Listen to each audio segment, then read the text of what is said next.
things you'll see, from comic books to toys and more, and all cartoons that we adore. Pop culture, flicks, and geeky stuff, we love it all and can't get enough.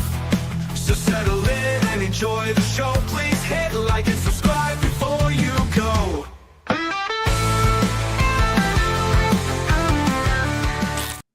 How's it on YouTube? Peter here, your Ginger Geordie Geek. Welcome back to the channel for one of my favourite shows. I'm joined as ever by my good pal Efren, Passpoint Comics, and we're here tonight to talk all about comic books coming out in October. Efren, how are you, sir? I don't care what anybody says. I love your intro. I mean, I'm always... I see that they're going at us in the chat again as usual, are they? Yeah. Countdown, very pretentious. How dare you, Fuzzy? I enjoy your intro and stuff like that. So we were on live yesterday, today. Aren't you going live tomorrow? No, I'm recording with James potentially tomorrow, and then I'm live on Friday. Okay, I may just join in on your guys on Thursday and Friday because I like seeing you every day. Yeah. So, Do you pine for it? Yeah, I do. Yeah. I might be going live on the weekend as well. Like I haven't decided. I have not shown off. I was going to do a video about my different birthday presents because I've got a load of books and toys. But I might just go live and show them off. We should maybe do a show together and do something about that. If you do, let me know because I should be getting in some CGC books. Besides the ones I showed you, I got like about another 12 coming up. Oh wow! Yeah, we'll do that. We'll do a whole live on Saturday or Sunday. We'll see. We'll see. Yeah. Okay, before we get into it, let's see who we've got in the chat. Dungeon Crawler Kev, nice to see you, bud. Renewed his membership. Do appreciate that, Kev. It really is appreciated. We've got James T of the Keegan. Fuzzy, how's it hanging at YouTube? It's me, Peter, yeah. Keegan's in early. He must be bored. I'm surprised he's out of bed. Didn't you hear I actually read comics now? Yep, he does. He's nice. Read a few. Stephen, nice to see you, Stephen. Evening, everyone. Hope we're all well. Very good, mate. Very good. Hope you're doing well. Fuzzy's pointing out James has finally hit puberty. Wayne of the Deacon. What's up, Harry and Meghan? I'm not sure which one's which. I'm not sure which of was Harry and which one's Meghan. Harry and Meghan is the one. Well done, Deek. Fair enough.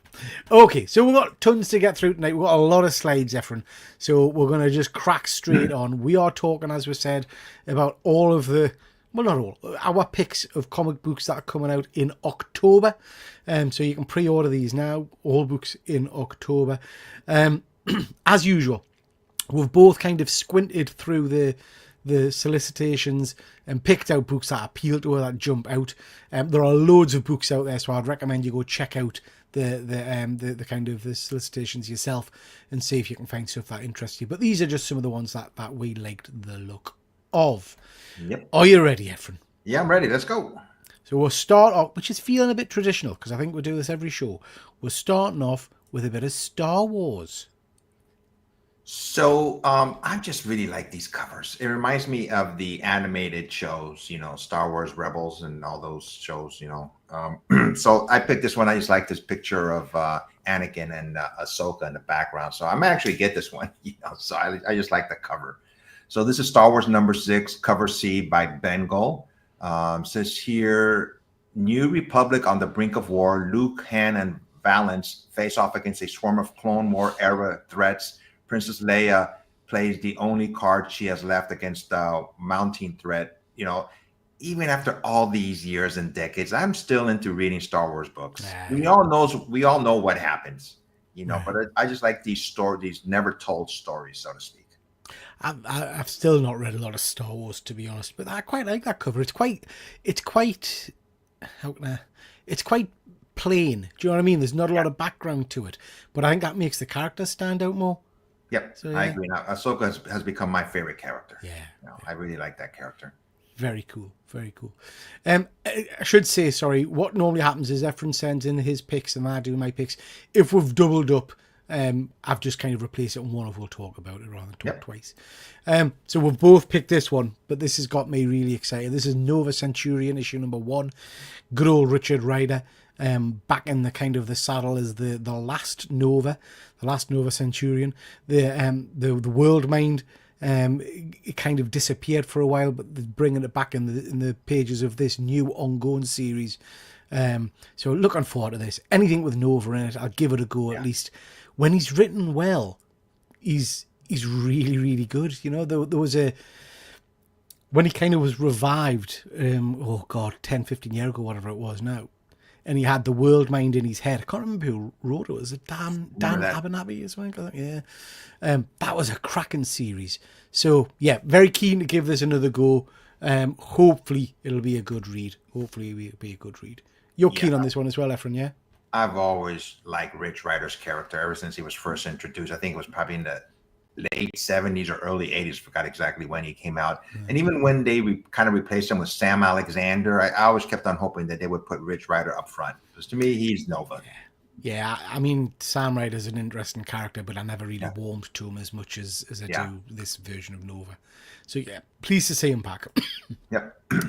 Again, we both picked this one, but Efren, you want to talk to a little bit about this? This looks impressive. I love this cover. Talk about a cover buy. Once I seen this cover, I go, boy, they really know what they're doing with this Alien franchise, going against Marvel characters so far. I mean, I've read the Black Panther one, the Spider-Man one was just kind of okay. What was Spider-Man against Predator? I forgot. Spider-Man was Predator. Yeah, Predator. Okay, but I mean, I have Aliens versus Marvel Universe, like a what if storyline. That was really good too. But this is Aliens versus Captain America #1, cover B by Danny Panosian, foil variant. It says the Xenomorph of Truth. It's World War II and Hydra seeks a new weapon to defeat the Allies and win the war. To that end, the Red Skull has sent Baron Strucker on an expedition to the Himalayas to find the fabled city of Attilan. But instead of finding the Inhuman, Strucker uncovers something much more deadly, much more alien. I never get in the Alien books and the Alien movies how humans can even try to make these aliens basically like their servants or whatever. They always end up dying. So. Yeah, I mean, I'm all over this book because it's set during World War II, which I always love a Captain America period piece, But you're absolutely right. I loved that last miniseries, the Avengers versus Aliens, where they tried to weaponize the aliens. That was really, really cool, very interesting. So yeah, looking forward to this, to be honest. Fuzzy's saying, where do they run out of Avengers for Alien? It's getting tiresome now. I think not trying to interconnect them all, Fuzzy's probably is the way forward, making them standalone stories and out of continuity. For me, would be the way forward. So, you've got kind of stakes. We're going to touch on my review later on, but I was worried that the Marvel versus Predator wasn't going to have stakes about it, but it's actually out of continuity, and I hadn't realised that. So I don't know if you've read that one yet, Efren. We're going to talk about it at the end of my review, but it's brutal. It's really, really brutal. So yeah, that's a pretty cool one. So yeah, I'm enjoying these books. Efren, Uncle Scrooge. I thought you picked this one. I was looking at that. Oh no, I think you picked. Well, about a week as I sent you them. Yeah. I've never read an Uncle Scrooge book, and this is issue number 3. I don't think issue 1 has even come out yet. I just really dig this cover for some reason. Yeah. So I'm going to give this book a try. I'm going to see if it's any good. Like I said, to me, I've never read a Disney book or this type of book before. Yeah. So the cover did strike me as interesting, and it says Uncle Scrooge, Earth's mightiest duck. Scrooge McDuck's mind has become a scorched wasteland with various versions of the world's greatest adventurer from throughout time fighting to protect his final secret from alien invaders. To me, just reading that doesn't seem like a normal, so to speak, Disney book. Yeah. So I'm going to give it a try. Yeah, I mean, I'll give this one a go as well. I love the cover work by Delotto. I think I was talking to Sorrel about this. I read, was it The Infinity Dime? I think it was called, Uncle Scrooge and the Infinity Dime. And it was a canny little read, to be honest. It was written by Jason Aaron. Right.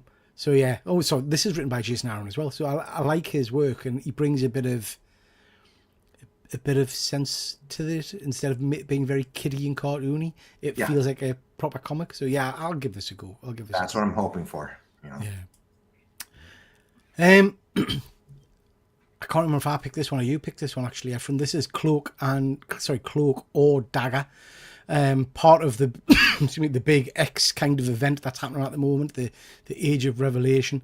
I'm a bit of a fan of these characters. What do you think? Is this the one that you're looking forward to?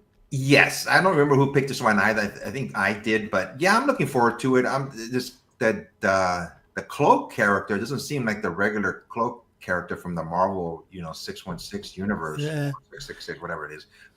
So yeah, I'm curious to see who these characters are, and it's from the Age of Revelation from the X-Men storyline that's going on right now. So I figured I'd give it a try. It's going to be a mini series, probably just about 4 issues long. Yeah. I mean, it's got Tyrone there. I'm sure Tyrone is the original Cloak's name. Yes. So maybe it is that character. I thought he died.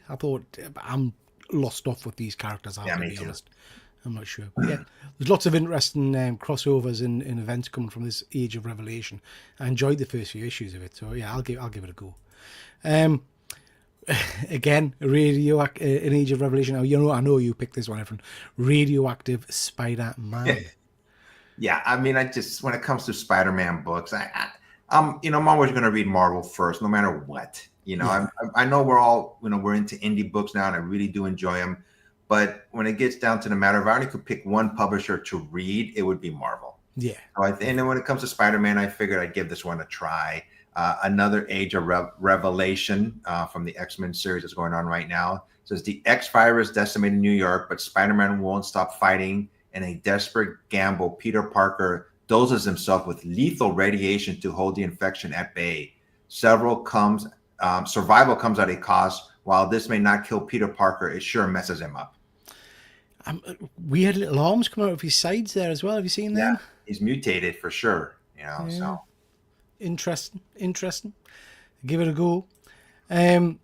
And then Iron and Frost again. I think you picked this one. I think my slides have become a bit jumbled when I've transferred them across. But yeah, you've picked this one, Efren. So tell me about this. It's a like Age of Revelation. That's the thing that's going on right now in Marvel, and it says cold as frost, hard as iron. X years later, after 3K's devastating terrorist attack cost Tony Stark and Emma Frost everything, the Heartless Queen returns to what remains of her past. Secrets hide in the ruins of New York. Will this book be any good? Who knows? But I love the cover. I think the cover looks awesome. Are they still married? Because didn't they get married during? They got married in the regular Marvel universe, the comic book universe, but it was just for them to help each other out. They kind of wanted to stay together, but they decided to go their own separate ways. Yeah. Okay. Interesting. Fuzzy's just saying he hasn't fancied a single one yet of the X books, Fuzzy, or the books we're talking about in general, mate. So yeah, I think it looks interesting. I like the cover. I do like the cover. Yeah. I picked this. You picked it as well, but I picked this one. This is a new Dark Horse horror. I like all of my horrors. This is Devil on My Shoulder. I thought the cover looked quite creepy and interesting. Can't quite work out what it is, but I do quite like it. So this looks interesting. Something terrible has happened. For 40 days, she was tortured by 5 men and left for dead, but she will get her revenge on each and every one of them, and it will be bloody. An event that takes her on a strange and violent supernatural path of payback through bizarre encounters with ex-hitmen, sadists, art enthusiasts, and literal devils. 4 issues. I'll give this one a go. This is the kind of storytelling I like. Just a short kind of couple of issue book that starts, finishes, and ends. So yeah, I'll have a go at this one. You liked the look of this one as well, I think, Efren, didn't you? Oh yeah, I seen this cover and I went, oh, this looks like a great storyline. Hopefully, just a woman, going out for vengeance. I love the cover too. Yeah, looks very cool. Very cool. One World Under Doom. I'm a sucker for Marvel. What can I say? So, this series is going to be coming to an end where Doom is now the Sorcerer Supreme, and eventually, he's going to be overturned. And I just always love seeing the Thing, taking it to Doctor Doom. So this is probably coming to an end. This series as Doom battles the combined might of an entire world to remain its control. But can even he stand against the Avengers, X-Men, the Fantastic Four, and every other hero on Earth? So this looks like it's a great splash page. I like this a lot, and I just want to see how they finally defeat him. So this is the penultimate issue. I have to say I've totally lost off with this series. I read the first few issues and then I kind of gave up. So I don't know if it's any good at the moment. I'll probably pick this up once it's concluded and see what it's like the in trade paperback. It's an interesting premise, isn't it? But yeah, it'd be interesting because I still haven't quite worked out how he's done what he's done, how he's become so powerful. I'm presuming it's explained in the story up till now or something, but Yeah, I mean, once he became the Sorcerer Supreme, he had all these more abilities, to go with his own powers that he had beforehand. But yeah, I keep on saying it should hard for Marvel and DC. These characters have been around for 60 years, over 60 years now. Just coming up with new ideas for them, to me, is very, very difficult.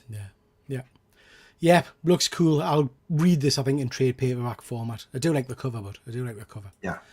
And then I've gone for this, and I know you looked at this as well. I think I sent you an image of this a little while ago. Yeah, this is 30 Days of Night, Fallen Sun. Big fan of this 30 Days of Night franchise. This was really popular 10, 15 years ago, maybe. I can't remember when it first came out.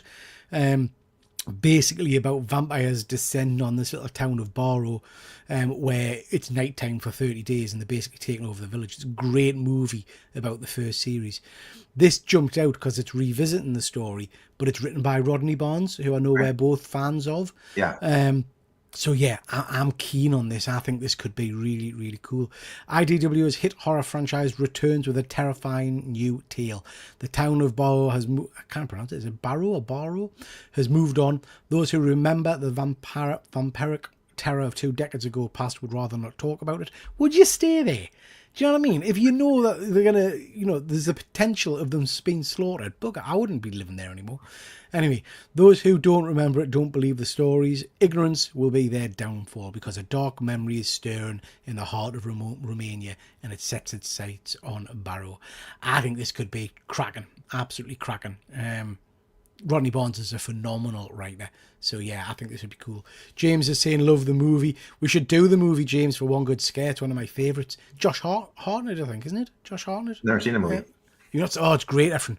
Read, I mean, it's very close to the book as well. It's well worth a watch. Great. And the movie is called what? What's the movie called once again? Just 30 Days of Night. Okay. Yeah, there's a couple of sequels, I think, but the first one's the one you want to watch. Just standard 30 Days of Night. It's very, very cool. Okay, moving on. Hulk, Red Hulk. I know you've been enjoying this so far. Yeah, besides this is under the world of Doom. I just really enjoyed this character, Ross, the General Ross. He became the Hulk now and he's back. So this has been one of my favorite series to read. And even if it wasn't under the Doom, hopefully they'll keep this series going along. Yeah. So this is Mission Latveria. Thunderbolt Ross is a fugitive in his own country, but he still has secret allies inside the government. When he calls in a favor, he gets the help he needs to launch a mission to Latveria to clear his name and take on Werewolf and Doom. So they have Machine Man in this also and Deathlock helping him out. And from the beginning, I've enjoyed this series. Hopefully it'll continue on after the Doom saga is over with. Yeah. No, I was never really a big Red Hulk fan, but this series has got me hooked. I think it's the combination of characters as well. I really like all of the characters that are in it. So yeah, I'll definitely read that. James is confirming one sequel to 30 Days a Night in terms of the movie. There's multiple sequels in the book, but yeah, in terms of the movie, I think it was a direct-to-video one. Fuzzy, Philadelphia is good. Barnes of the books have never impressed me. His Batman book was really disappointing. I agree. The Batman book, Full Moon or whatever, didn't blow us away. Yeah. But Rodney Barnes' the other book I really like. Oh man, what do you call that, Efren? Nita Haas, Nightmare. Yeah, that's it. Nita Haas, the Nightmare blog or something was very, very good. Really like that. When he's doing, I think when he's doing proper horror, he's very good at it. I wasn't blown away by Star Wars, but then I'm not reading a lot of Star Wars. That was a companion to Philadelphia, Nita Haas too. Yeah, in the same universe. Yeah, it was very good. I've bought it, but I haven't read it yet. But you've read Blackula, but I've got the trade. Is that good? Yeah, I've not read that one yet. Yeah. The original 30 Days comic is quite expensive. Yeah, it is. It is. And you can get some limited versions of it as well. Fuzzy and Ellie picked one up a little while ago, signed by the creator and things like that. But yeah, it's a nice one. I've gone for this. It's a Mark Spears cover. I'm kind of waning with Mark Spears a little bit, but I really do like this one. I think we talked about this a while ago. This is Harley Quinn and Elvira. I believe, Efren, you said this was one of your Nope books. You wouldn't be interested in reading this. I have to say this is a cover buy for me. I really, really like the cover. I haven't read a great deal of Harley Quinn. I've read a fair bit of Elvira over the last year or two. this potentially could be really interesting. So I'll pick it up. Dynamite doesn't give us a lot of faith, I have to say. But I'll pick this up predominantly for the Elvira imagery on the front. Agree with Fuzzy, the Harley Quinn doesn't look particularly good. But yeah, I'll give it a go. Ephraim, Thor. So I haven't read I don't believe I've read issue 1 now, but Thor was killed again, so to speak, and he came back as a mortal, Thor. I don't think I've read the first issue yet, but I'm curious to see what they do with this character now that he's basically a mortal, not a god, so to speak. And I don't think he remembers that he's Thor. So, but this is a continuing series right now. It says Roxxon Construction has a vigilante problem, but whoever this Thor is, they know he's only human. And the people they've hired to find him are much, much more. Somewhere in the city, a man with a hammer is being hunted. Like I said, I haven't read it yet, but to me, it looks like a good premise. He's mortal now and he doesn't remember who he is. I think eventually it will come out that he remembers who he is. Yeah. But for now, he's just like a one-man army. They're going after him. So. It's interesting. They did this a few years back, I'm sure, with him becoming like a construction worker kind of character, which was quite interesting. Yep, looks interesting. Fuzzy saying issue 1's out next week. Cool. Okay. Yeah, I've gone for this. This is Return to Sleepy Hollow. This is a continuation of the Tim Burton Sleepy Hollow story. We showed this off on One Good Scare a week or two ago, I think. Okay. Cover work looks really interesting. The artwork's cool. I really enjoyed the original Sleepy Hollow tale. You're familiar with Sleepy Hollow? Yes. The Headless Horseman and things like that, yeah? Uh-huh. So yeah, interested to just give this a go. It might be rubbish, but I'll give it a couple of issues and just see if it lights my fire, if it connects to us. Like I say, the artwork inside looks interesting. I'll probably want to go back and rewatch Sleepy Hollow, but just to remind myself of the overarching story and characters before I get into this. So yeah, I'll give this a go. Ephraim, White Tiger Reborn. I know you guys are. You know what? I think next month I'm gonna purposely just choose like about 1 or 2 Marvel books and then just pick other stuff like that. So this is White Tiger Reborn #1. It says the return of the White Tiger. Ava Ayala is the current wielder of powers of the White Tiger, bearing the amulet of power that imbues its host with a connection to mystical power and martial arts prowess. So basically it's just a return of her and she's reborn. Another Marvel character that I'm interested in, especially after the Daredevil show that just went by. I've always known about this character, but not really have delved into her history. So hopefully this will be pretty good. I don't believe, not that I remember, she's ever had her own standalone series. I don't think so. I think she's always been part of like the Defenders. I think she might have been part of Avengers Academy at one point. So I'm just curious to see what they do with this character. This is another street level character, which is my favorite. Daredevil is my favorite street level character. So I don't know a lot about this character, but is she basically just a version of Black Panther? Because she seems to have, the costume's almost identical in terms of the face and things like that.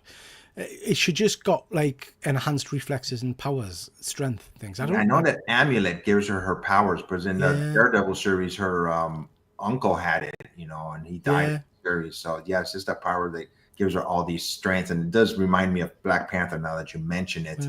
But I've seen this character and I've read her throughout the years, but never in a standalone series. So I'm curious to see what they do with this character. I would be interested to know what her powers and things are, because I don't know anything about this. Is a character I'm not familiar with really. So yeah, be interested to give it a go. Now, I've read practically no Hellboy. I like the movies, but I've not read anything really. People keep telling us it's amazing. The art style doesn't necessarily do it for me. But I spotted this. This is a standalone Hellboy story with the Bureau of Paranormal, whatever it is, BPRD. I thought I'd give it a go. I just thought I like the look of the cover. It's a standalone, so I don't really need to go in with all the backstory and all that kind of stuff. I can just see what I think. So a town overrun by ghosts would be enough of a problem, but Hellboy has an even bigger problem in his hands when a fellow BPRD agent disappears amongst the paranormal chaos. So yeah, first of two part standalone Hellboy story. I'll give it a go. As Fuzzy says, saying he struggled with Hellboy in the past. I've never really given it a go, Fuzzy. And Kev's confirmed he doesn't click with the art either. I don't know what it is. It just doesn't.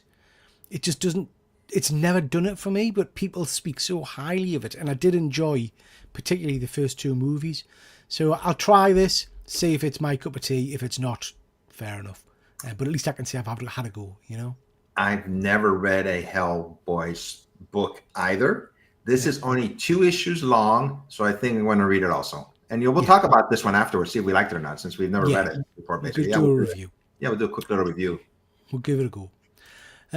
Black Cat. That's a weird cover. Yeah, that's Black Cat. She has her own continuing series again. This cover artist, I think when I seen this, Adam Hughes is one of my favorites. So it says, Hero or Menace, words out on Black Cat's latest career shift, and everyone agrees she's a menace, but public opinion isn't the only problem she needs to worry about. Spider-Man's toughest villains, including the Sandman, can't tolerate another hero. It's personal now, and Felicia Hardy is in for the fight of her life. I think when I choose these books, when there's a special link not a special link, but there's a website that Peter and I go to, and the first Marvel books is always up front. Yeah. I think what I'm going to do next time is go from the back and do Marvel last. So that's what I did. Because you'd gone Marvel first, I went to the back. So my Marvel books will come later on. Okay. I don't work for Marvel. They don't give me any kickback for talking about them. Efren gets a percentage of every Marvel book sold. Yeah. So it's a nice cover. I like the image of Black Cat. I'm not so sold on the overall kind of image of Sandman. I don't know why. It's kind of weird. It doesn't look like him. Yeah. It kind of almost looks like Black Cat's just imposed onto a background. Do you know what I mean? Yeah. But I do like Adam Hughes' version of Black Cat's chest. I've gone for this. Issue 1's not out yet, but I'm very excited. This is by a lovely chap called Simon Kredensky, who did some amazing books, something epic. And what was the vampire one called he did? Oh man, brain's gone blank. Someone in the chat, Fuzzy, help us. What's the vampire book that he did about the father and the son? Can't remember it. Oh yes, I remember that really one. Good. That was a good one. Yeah. So I'm excited to see a new series from him. This looks really interesting. The covers for this look great. And again, like most of his books, there's tons of variant covers, all homage and horror movies and things like that. So yeah, this looks really interesting. FBI agent Collins touches down on Little Diomed to investigate a chilling murder facing savage weather, crushing isolation, and the ghosts of a failing marriage. But when he's forced to team up with a KGB agent, Sonia, the uneasy alliance leads to disturbing revelations. I think this could be really, really exciting. So I'm looking forward to this one. Should be cool. Kudos to he's the writer, the cover artist, and the artist inside too. And I was like, wow, that's you don't see that often. No, he does a lot of. He kind of disappeared for a little while, but I think that's because he does everything himself. Yeah. So he takes his time to fully flesh out his tales. So yeah, I think this will be cool. I think this will be really good. He does a lot of cover work, I think, for Image, for Spawn, for Sam and Twitch and things like that, I think. Okay.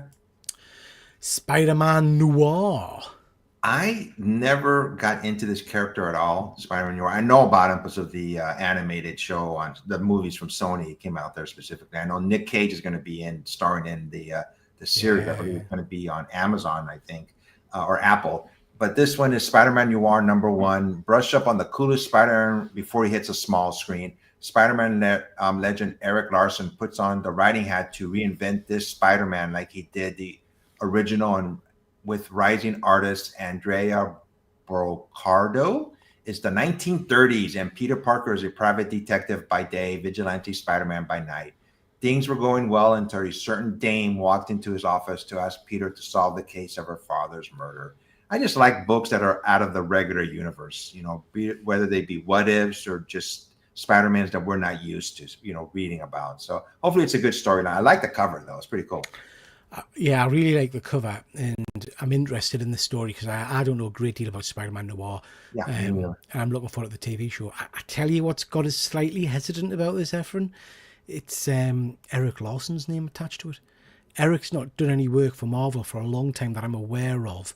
Yeah. And I recently picked up a few issues of The Savage Dragon, which he's still writing, and it was atrocious. I mean, it was not necessarily in terms of storytelling, I guess, because I've only read a couple of issues, so I don't understand the full context of it.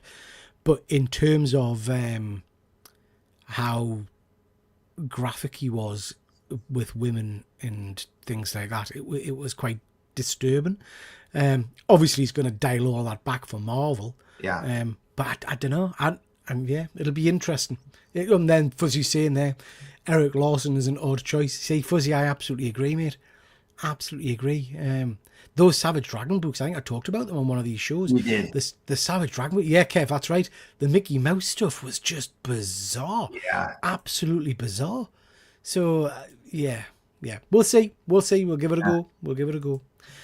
Oh, I hadn't realised that this was back in October.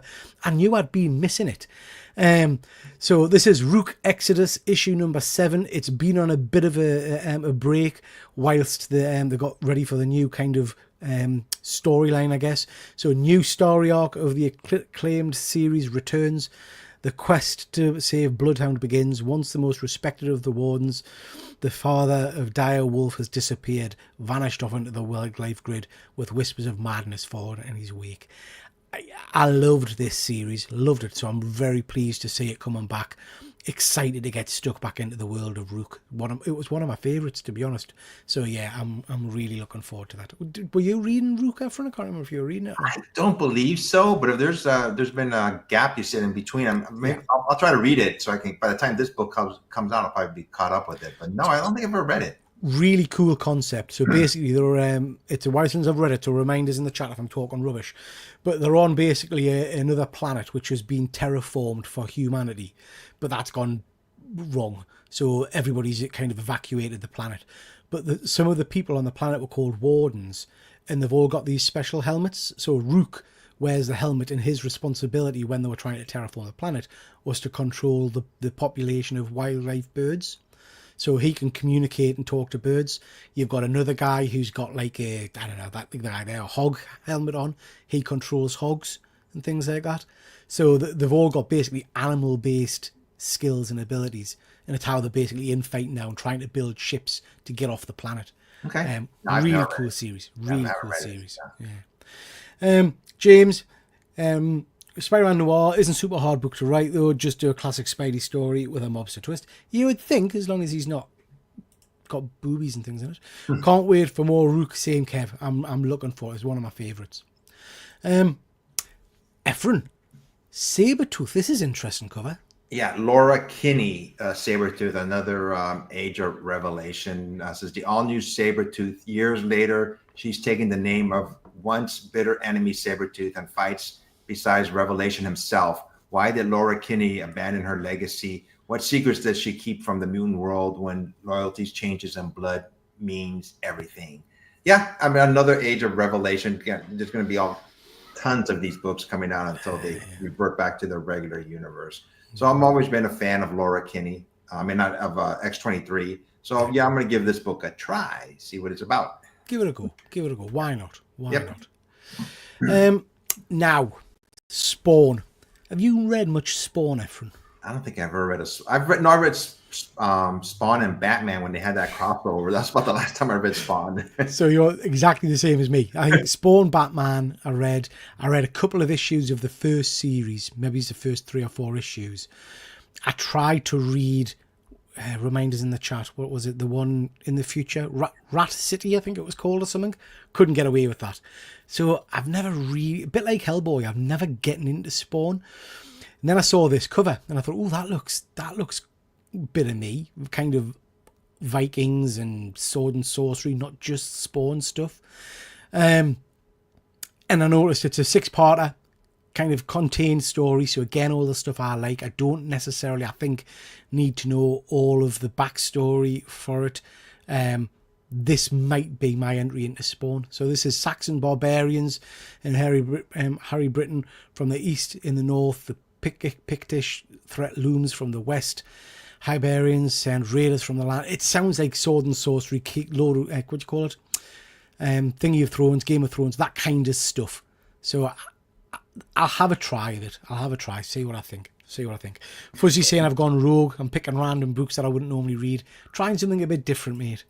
I tried to get into Spawn when it restarted, but they were kind of boring. See, Kev, I think I've never really been that drawn to the mainstream Spawn title, to be honest.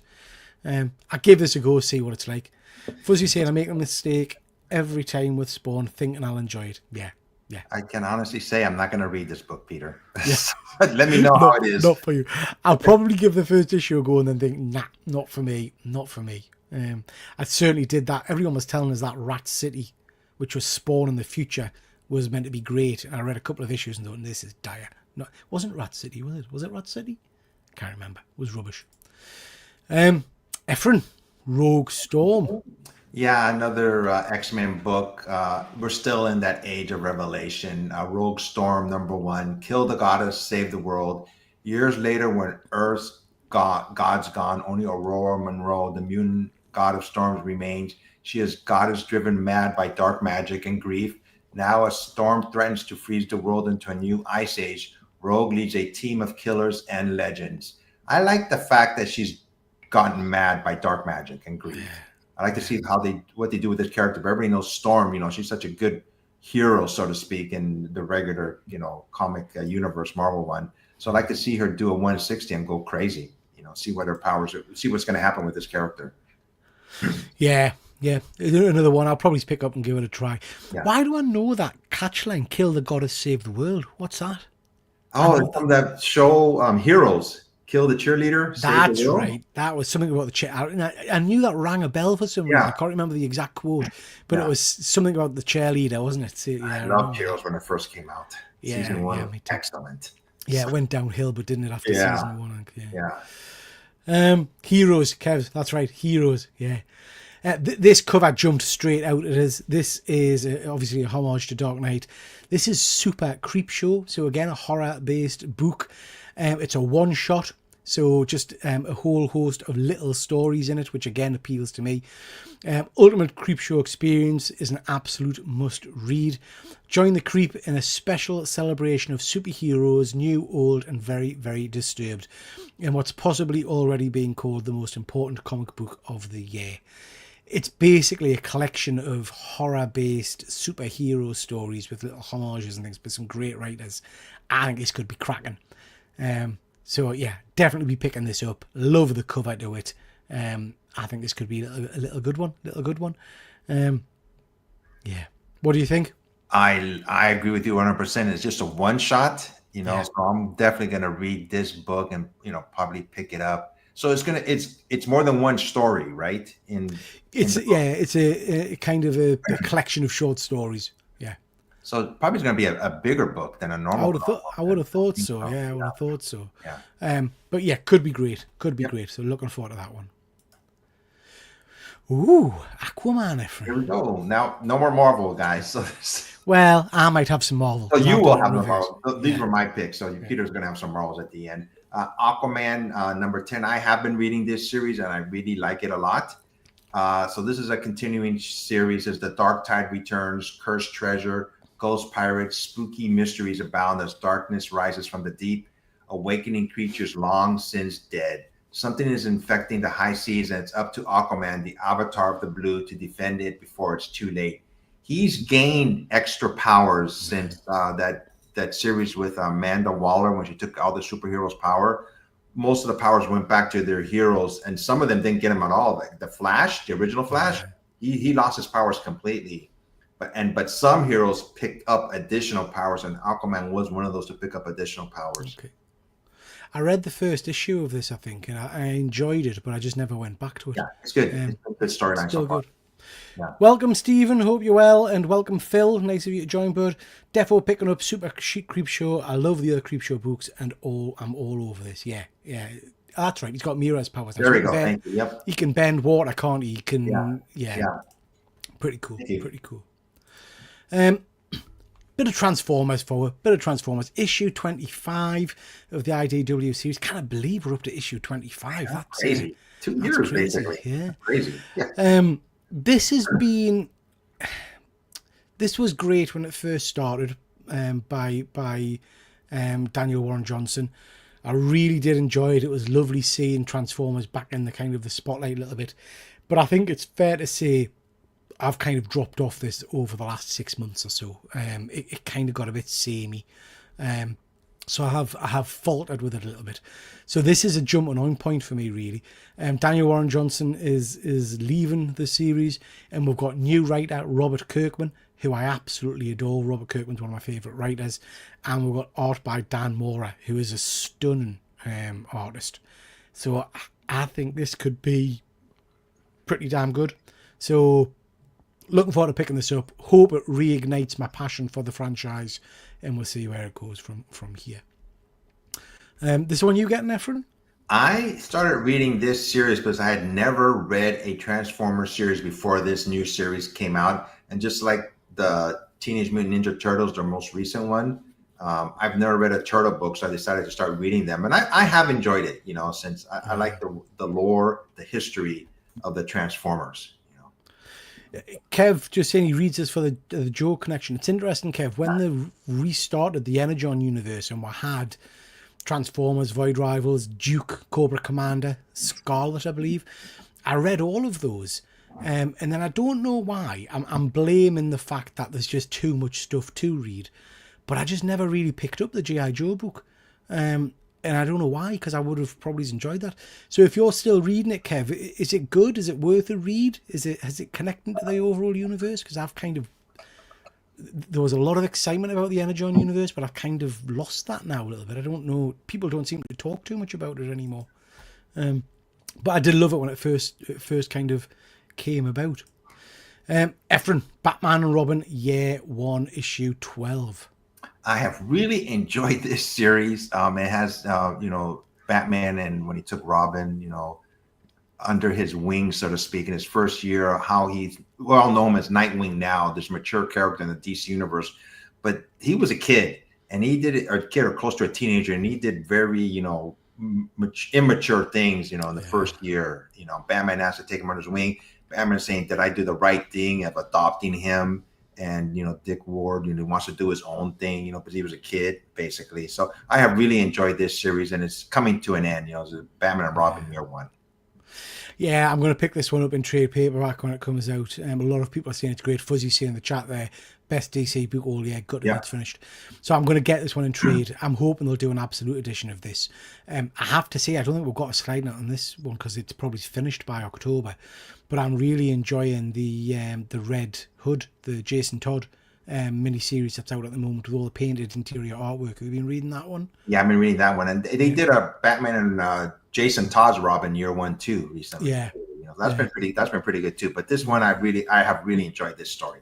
Yeah, Fuzzy's saying he loved it. Yeah. Kev, in regards to G.I. Joe, I liked it as a kid, so I'm biased. I'm the same, mate. All of the properties that I remember watching as a kid, G.I. Joe, Visionaries, Sectors, all that kind of stuff, I look forward to reading their books. But for some reason, I don't know why, G.I. Joe just didn't... I didn't read it. I don't know why. I just missed it, I think. But he's a real American hero, Peter. I know. Over in the UK, it's called Action Force. I don't know why. We didn't have G.I. Joe. We had Action Force, greatest heroes of them all. Last issue next week. Very cool. Thank you, Fuzzy. Yep, thanks. And then I've gone for this as well. I think you spotted this one as well. This just looked weird, and I thought, what the hell is that? Hectoplasm, Hunt, and Hunt for Bigfoot. Yeah. So, Ryan Otley is what attracted it to us. I really am a fan of his art style and his work. This looks cool. Ghost Hunter Hectoplasm has faced all sorts of unique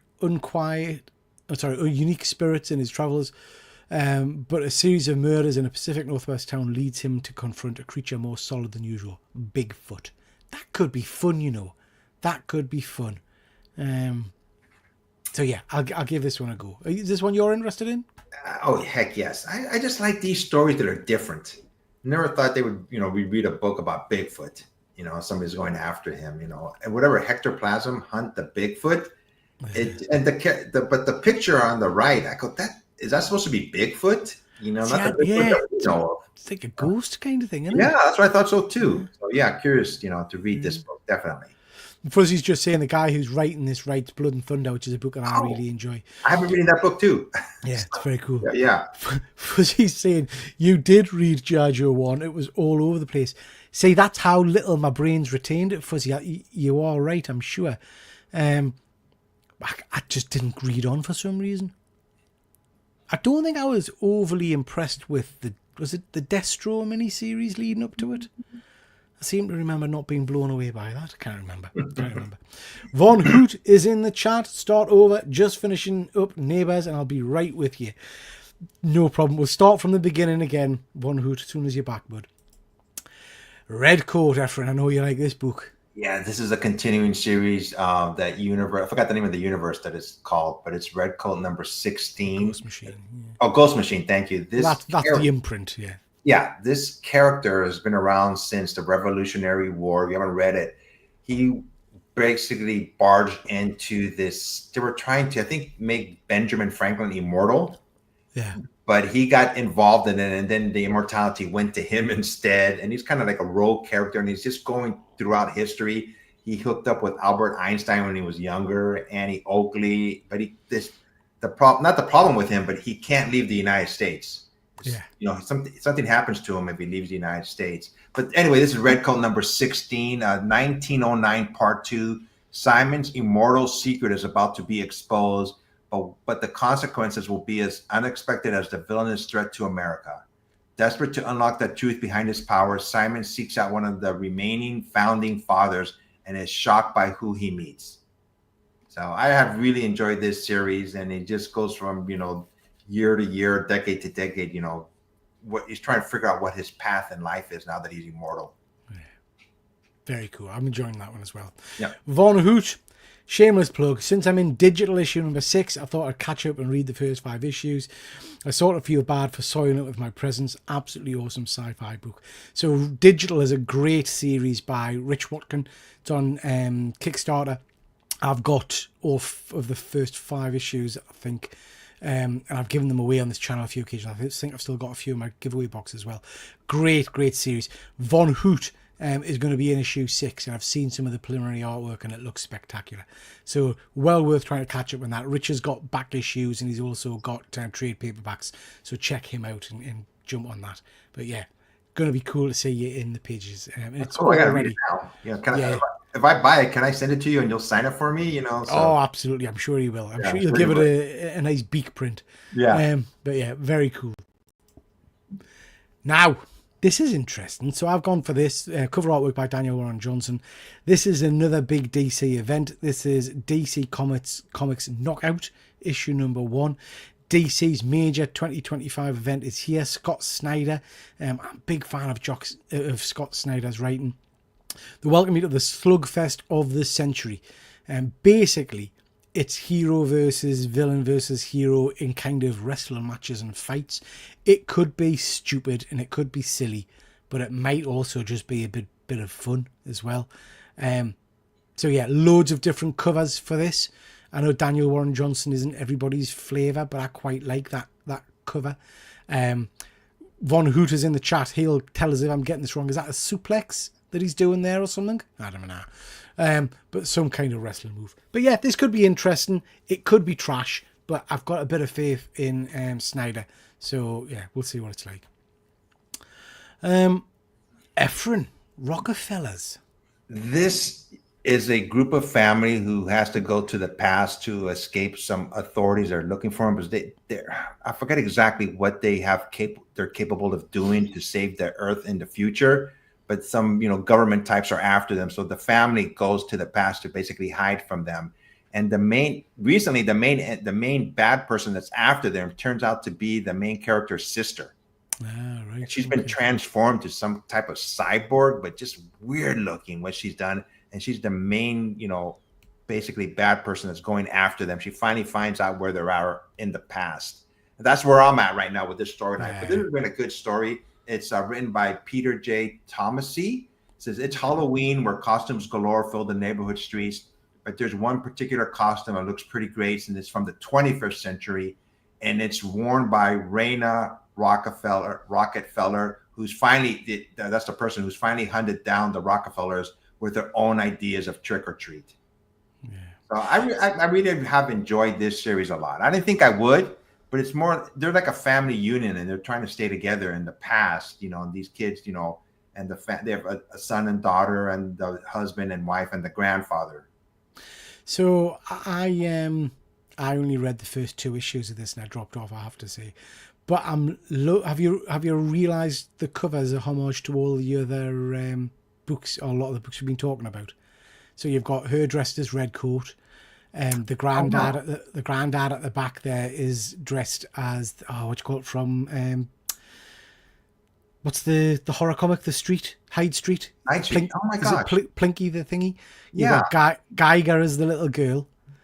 And then Rook, we've just been talking about, as the little boy there with the Rook helmet on.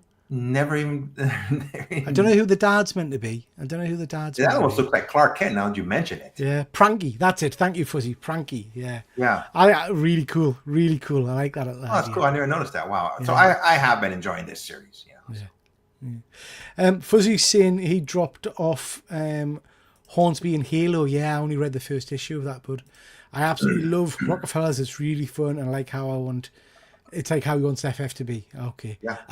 Mr. X-Ray. It's their X-ray glasses. Got you. Got you. Yeah. There you go. Wow. Yeah.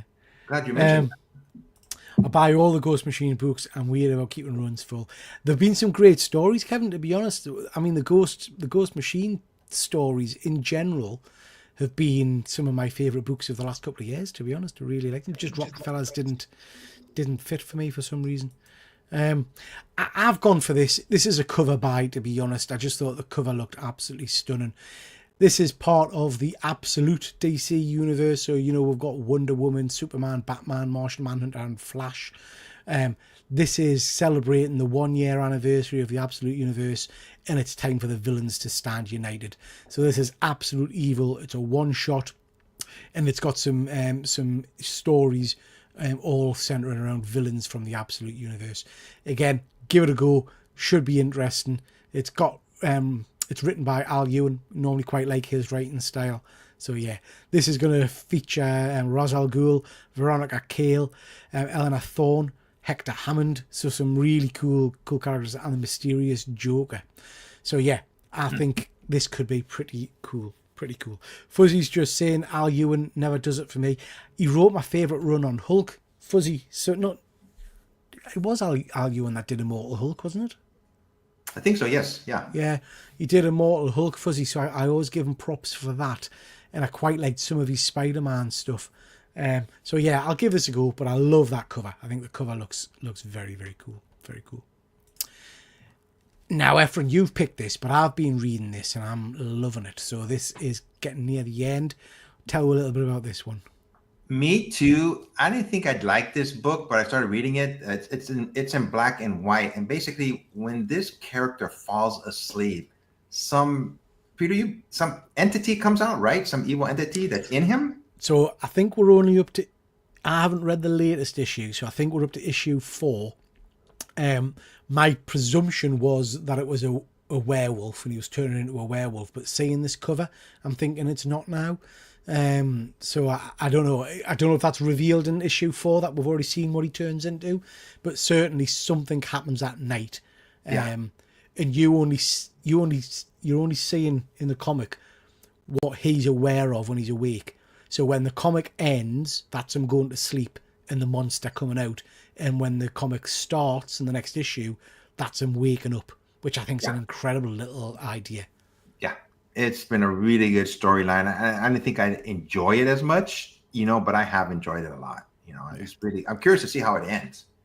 Yeah, me too. It's been a fun book. Speaking of Hulk, I loved Al Ewing's version of the Hulk. I enjoyed this new series when it kicked off because it was all about horror. There's a lot of body horror in relation to the Hulk, and then it just went downhill rapidly. So this is kind of the end point, I think, of this particular story. This is Abomination Returns. The biggest status quo change in Hulk's history happens in this issue. It's a rematch to the death. all of the future images of the Hulk have got him with this kind of gaping wound in his chest with the green, I think it is, or something coming out of him.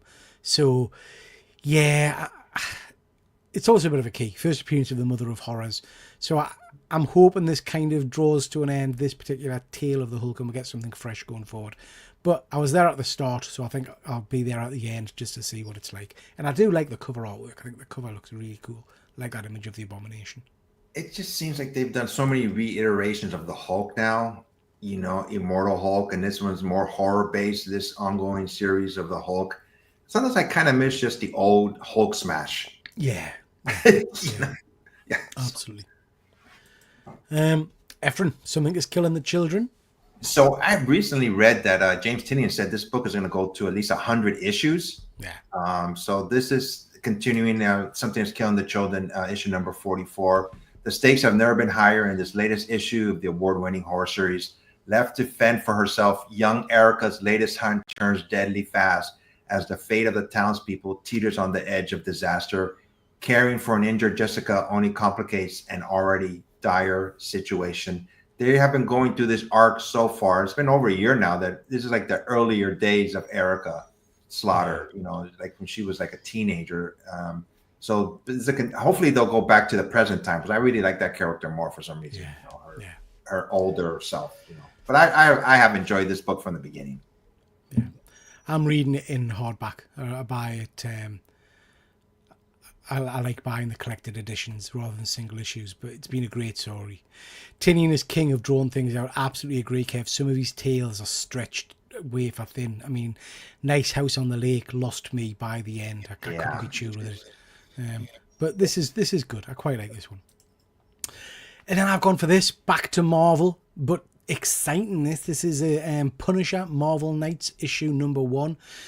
Written by Jimmy Palmiotti, with Dan Panacea artwork. Love his art style. It's interesting because we've got Punisher back, but that image of Punisher there, that looks like the tech vest. Do you remember the new version of Punisher was wearing? Oh yeah. Do you remember the new character that was created? Oh, the shield.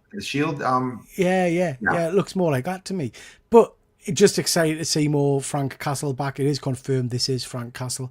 The world to come expands. One of the pillars of Marvel Knights enters the fray with the Punisher. How did Frank get from the killer of killers you know to the man you met in the world to come? Marvel Knights co-founder treat you to one of the most savage comics ever.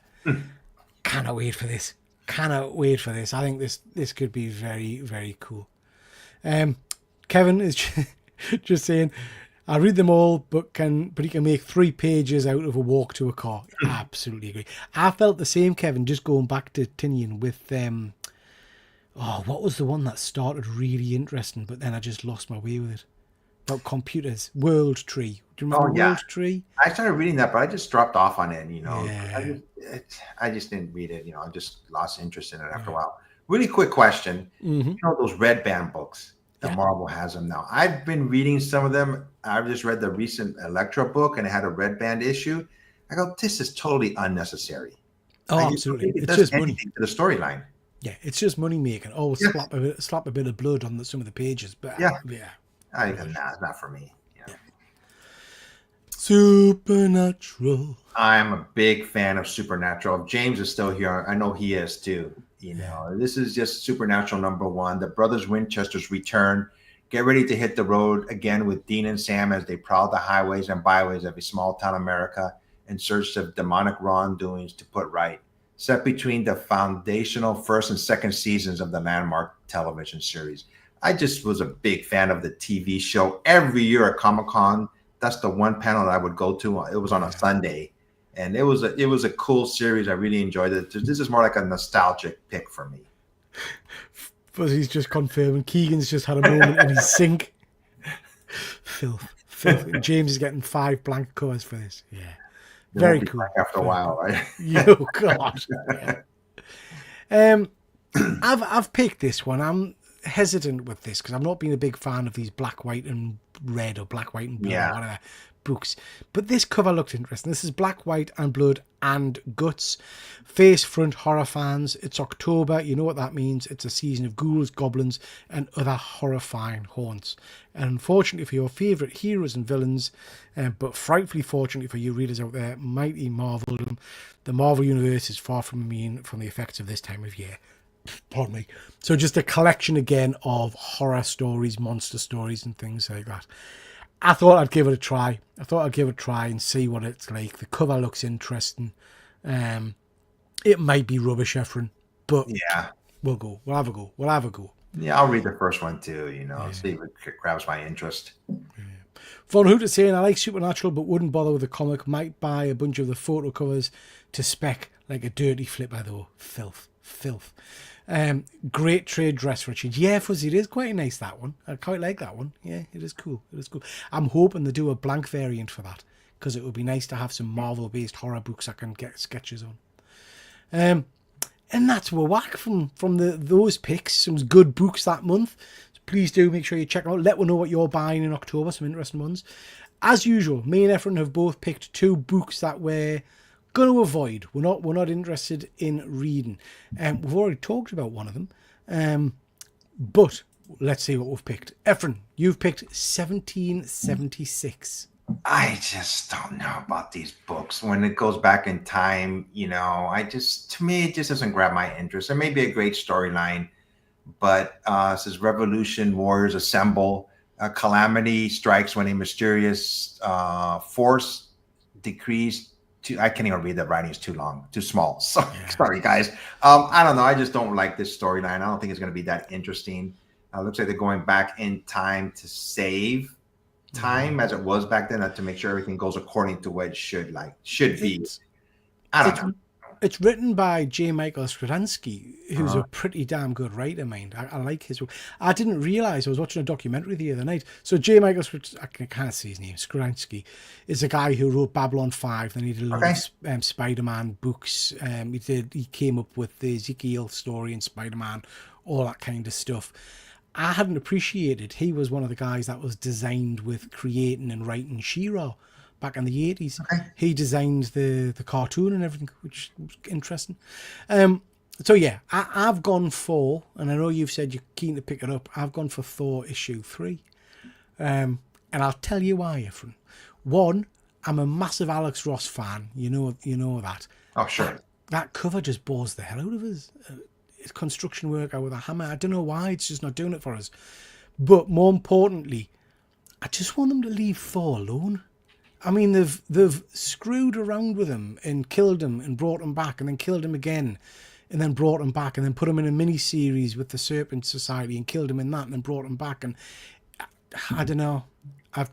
This run, the Immortal Thor, started strong but then ended poorly. And I don't know, I'm not excited about a new relaunch. I might be absolutely wrong. You might read it next week and tell us that issue 1 was great. But at the moment, I kind of... Do you know when you just start to feel tired of them doing the same kind of stuff with characters? Does that make sense? Oh, yes, definitely. Do you know what I mean? Yeah. When you say leave him alone, do you mean keep him as Thor or just don't... Yeah, no, just give us... Do you know, it's a bit like when you were talking before about the Hulk. You just want Hulk smash. Oh, gotcha. I just want Thor to be Thor. I want him to have Asgard, you know, fighting with his dad, arguing with Loki, coming down to Earth and fighting with the Avengers. That's what makes it special. Yeah, I'm kind of tired of the big convoluted stories and stuff. So yeah, being grumpy. Kev saying 1776, it's a kind of story we'll save for the Marvel app. Yeah, it doesn't feel like it should be a ongoing series or comic, does it? Out now. So these are books that are coming out this week or next week. Next week, I think. We've each picked a one. Efren, you've gone for Immortal Thor issue 1. Now that's a nice Alex Ross cover. I like that. So basically the opposite of what Peter just said. That's why I'm reading Immortal Thor. I'm just curious to see what to do with this character. Yeah. You're a bigger fan than I am, and I just like reading these old school Marvel characters. Yeah. Or X-Men, Fantastic Four. And I'm curious to see what they do with this character. I think they kind of like running out of ideas of what to do with them. But I would like to see him back in Asgard. I like him when he's in Asgard. with all the other Asgardians up there.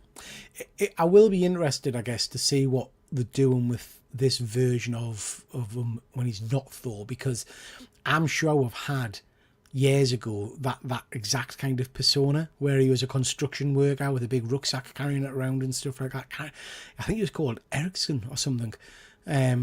So I'd be interested to see what they're doing if they're going back to that. Be interesting.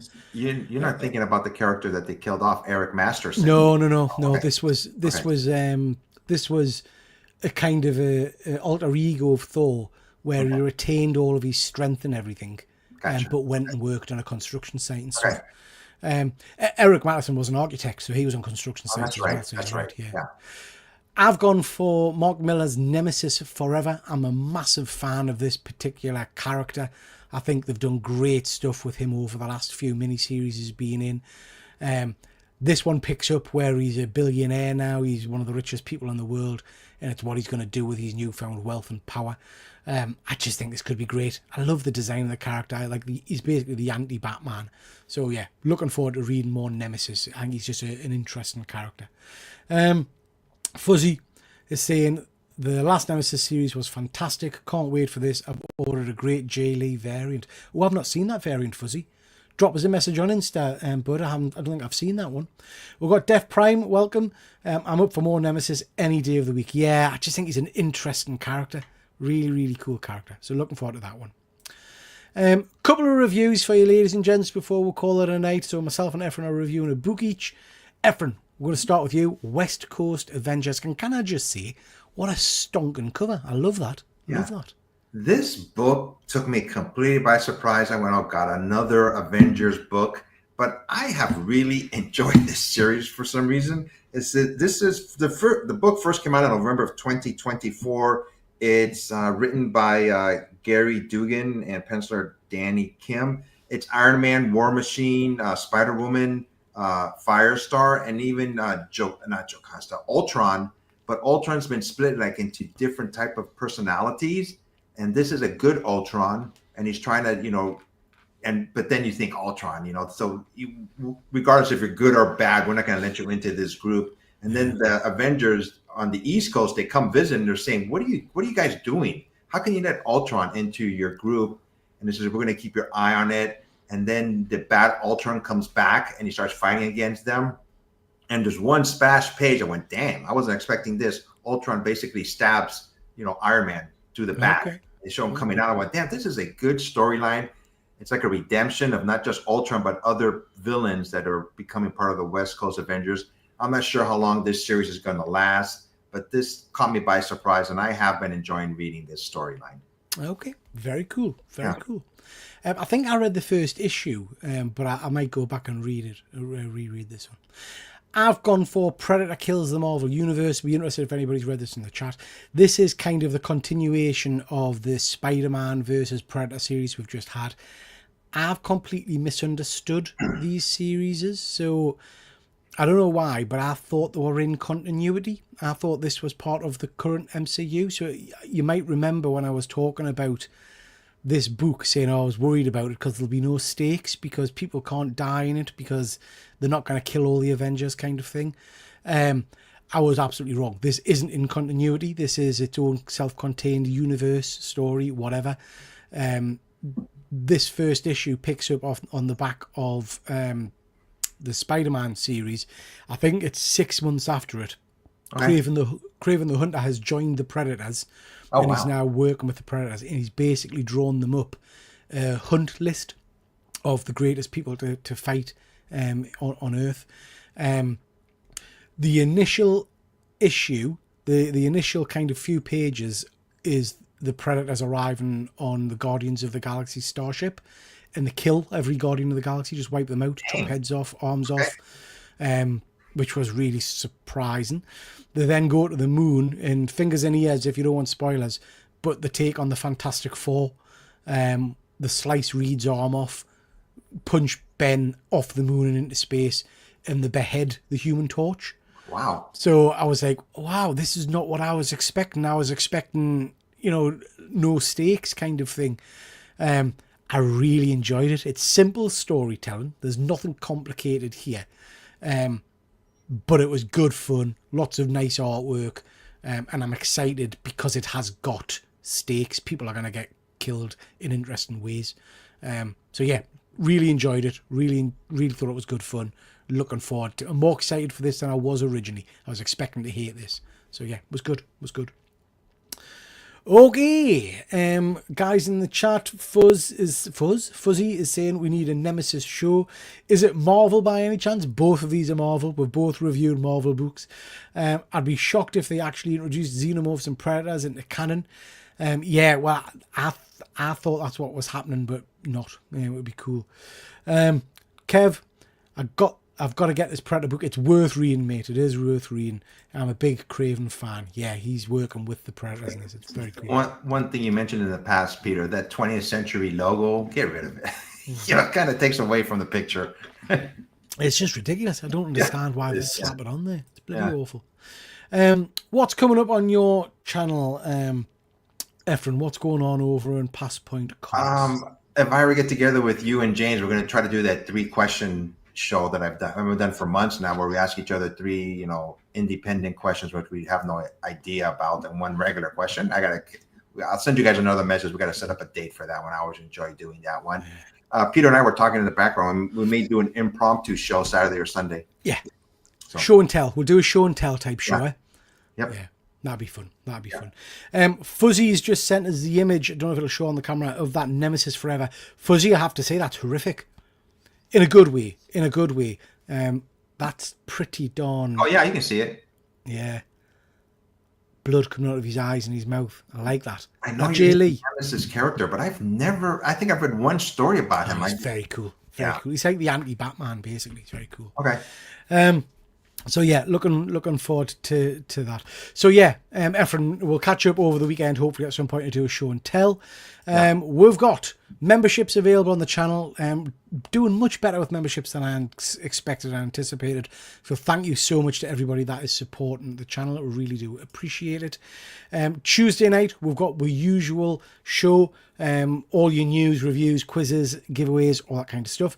Friday night, 9 o'clock. We've got One Good Scare, so that's not on my channel, that's over on our One Good Scare channel. Please go check out the One Good Scare channel and give it a subscribe. It would be nice to see that grow. So yeah, that's live Friday night, 9 o'clock for all your horror news and reviews.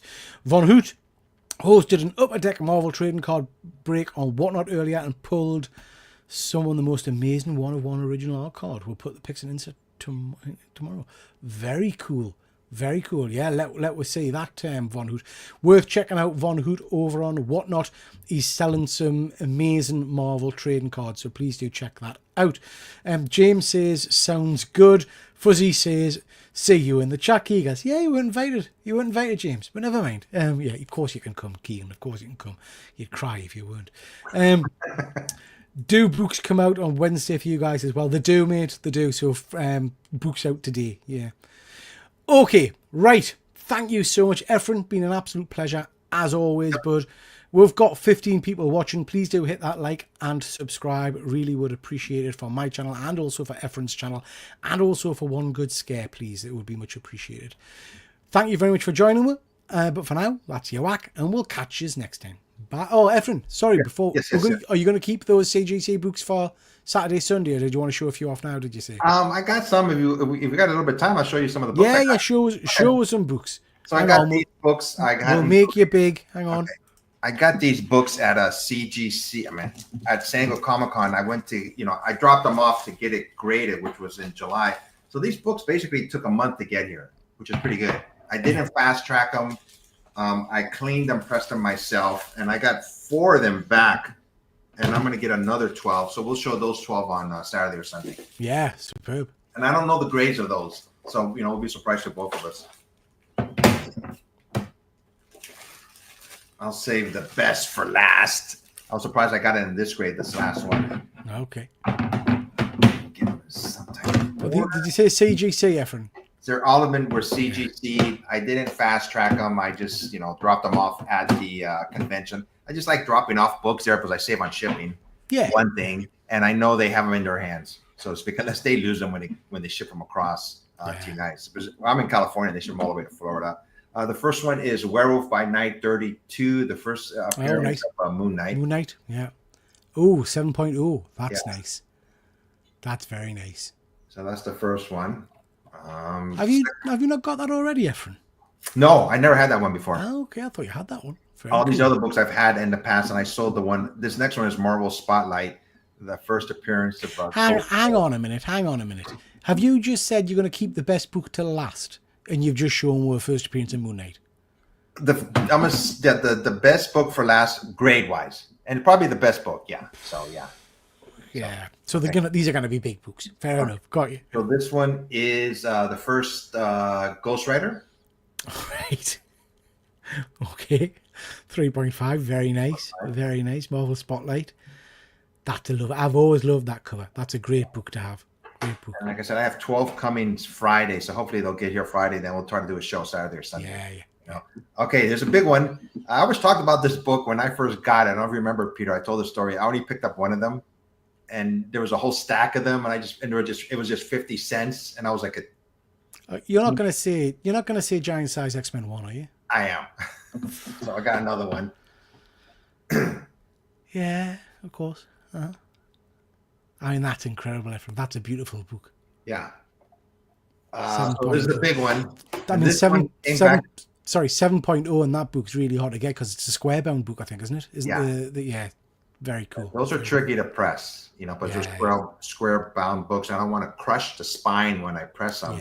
So what I do is I add extra backboards to the sides to take away some of the pressure from it being. Did you press that yourself? Did you? I pressed it myself. Yeah. You're a madman, Efren. I've done it before. So I wouldn't risk it with an expensive book like that. That'll be a pricey book. I just, I feel comfortable in my pressing, and I'm not, I don't do this as a living, a presser. I pick it up on my own. But I joined a Facebook group and I asked all kinds of questions. I bought a book. I went on YouTube, and for square bound books, you just have to add backboards to the sides of it so it won't be crushed. Yes. Release the pressure, so to speak. Okay, here's a big one. I never got a higher grade than this one. I go, dang it. Should I? I'm glad you're going to show a big one because those other ones were just rubbish. Do you know what I mean? Yeah. So this is the last one. Oh, bugger. 9.0. Yeah. Bloody hell, Efren, man. I mean, that's a big money book, 9.0. Yeah. Second appearance of Wolverine, isn't it? Yeah. So and like I said, I cleaned and pressed it myself. Also, I have two other ones. They're like 7.5s, and this one's a 9.0. I'm going, dang it, should I get rid of this one, or should I just sell the other ones, and keep this one, debating, So those are the 4 books I've gotten so far. I got another 12 coming Saturday, and we'll do an unboxing. I won't look at them ahead of time to see what the grades are, And they're all going in the giveaway pile. That's right. If somebody can guess my age, I'm giving away this book right now. Yeah. Superb. Absolutely superb, Efren. Some stunning books there, as usual, mate. Fantastic. Congratulations on those grades. Those grades are 9.0 on that Hulk 181 is, I mean, that's a lot of money, that one. I was happy when I go 9.0. Dang it. What am I going to do with this book now? So either I'm thinking about selling it, but I do have some 7.5s. So I know I would get more of with the 9.0, obviously. Well, would you not? Because you don't need, let's be honest, Efren. Let's be honest. You don't need 3 copies of Hulk 181. Would you not keep the higher grade and sell the 2 lower grades? Well, one of the lower grades I don't want to sell because it was signed by Stan Lee. And there was also a remark by, I forgot who, Len Wein did a remark on there too. So I'm keeping that one. So, and I think I have one extra 7.5 that I may put that one up first. Lots of people in the chat are commenting on your great books. James isn't jealous at all. Don't worry, James. We're going to his house next year, mate. We can fill a suitcase. It'll be fine. When I'm asleep, you guys can fill it. Yeah. Stephen's saying 21. You certainly look it. Is the book is. Yeah. Okay, guys. Thank you so much for watching. Efren, thank you for sharing those both. Some stunning books. Watch out for the channel. Watch out on Instagram. I'll let you know what time and when we're going live over the weekend. And join me on Friday night over on One Good Scare. With that, though, we'll catch you next time. Take care. Bye.